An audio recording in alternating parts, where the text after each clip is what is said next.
The Millionaire Fast Lane is one of the best-selling books written by MJ DeMarco, who claims that you can get rich quickly. I can assure you that this is not one of those scammy books that promise to make you rich overnight. This was one of the eye-opening books for me personally. It completely changed the way I invest my money. If you are an entrepreneur-minded person who wants to get rich quickly, enjoy life while you are young, and create the business you love, then this video is for you. In the first part of the video, I will summarize the author's strategy for getting rich fast, and in the second part, I will talk about 5 rules that every entrepreneur needs to follow. According to the author, there are only 3 types of financial roads you can take. Number 1, the sidewalk. Number 2, the slow lane. And number 3, the fast lane. The people who take the sidewalk are living well today at the expense of having more security tomorrow. As the author explains, the sidewalkers see debt as an asset, and they value spending over saving.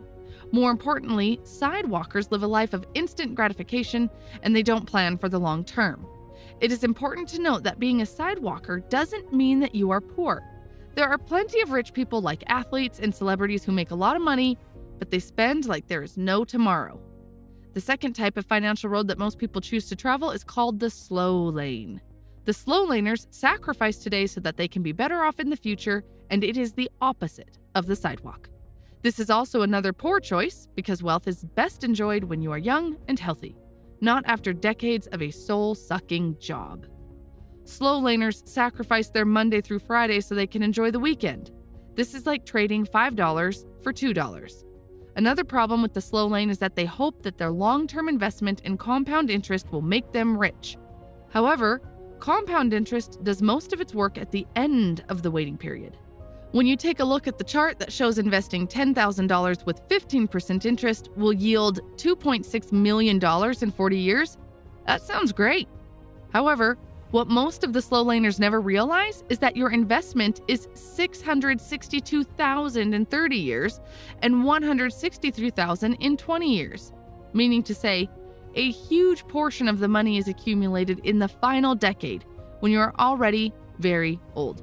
Do you really want to be a 65-year-old guy driving a Ferrari? I'm sure you want to drive it when you are young and full of life.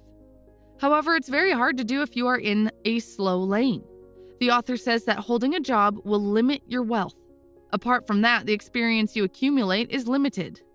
You will learn much more about running your own business in a month than working for someone else for a year.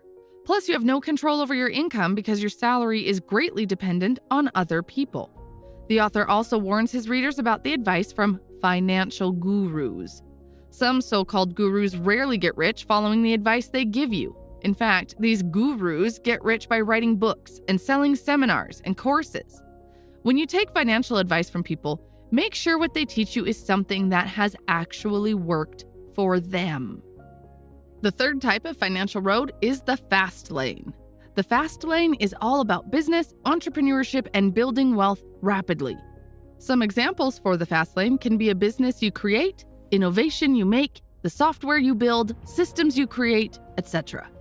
The fast lane is all about get rich quick, but that is not the same thing as get rich easy. It will take a lot of work, and you might spend 10 years focusing on your business before you reach the kind of success that you want.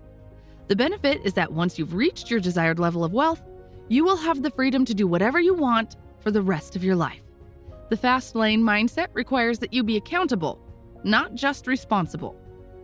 Being responsible is admitting when you are at fault for something and constantly improving.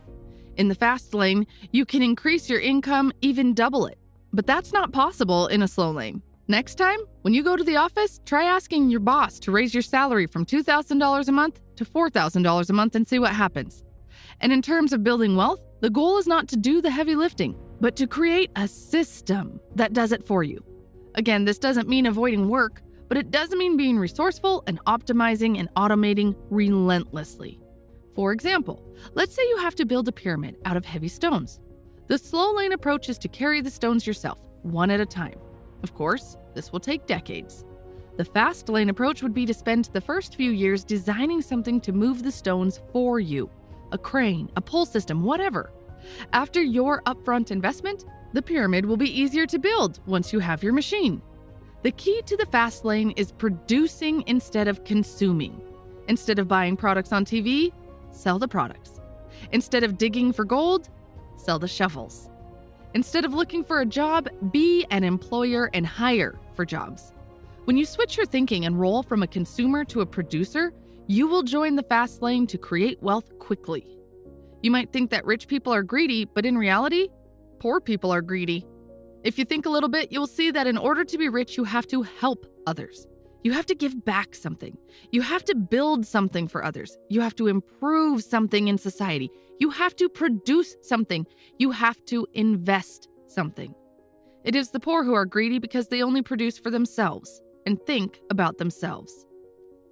Another interesting topic that the author talks about in order to become rich is called the law of affection. The law of affection says that to make $1 million, you need to help 1 million people. Of course, it does not have to be precisely 1 million people, but I think you got the point. The more people you help, the more you give to others, the more you receive. At first, this might not make sense, and you can say, how can helping others and giving more make me rich? For example, you can say, if I go out right now and give $1,000 to 100 people, how will it make me rich? You're right, it won't make you rich. Most probably, people who receive money from you will run to the shop to buy something that they don't even need. Then what is the good form of giving? For example, let's say you create some type of product that helps older people. This would be a very higher form of giving. This is why Jeff Bezos is richer than the lady you saw yesterday in the post office. Jeff Bezos has built Amazon, which helps millions of people to shop safely and easily all around the world. But the lady in the post office is mainly helping herself and her family. Please don't get me wrong, I'm not trying to belittle the lady in the post office. If the lady wants to help herself and her family, there's nothing wrong with that. But according to the law of affection, she will not be rich because she's not impacting and changing the lives of many people in a positive way. In the second part of the book, the author talks about 5 rules that you must obey if you want to build a successful business. You can also use this as a checklist for existing businesses to see how strong the foundation of your business is. If you study any successful business 9 times out of 10, you'll find that they are following these 5 rules.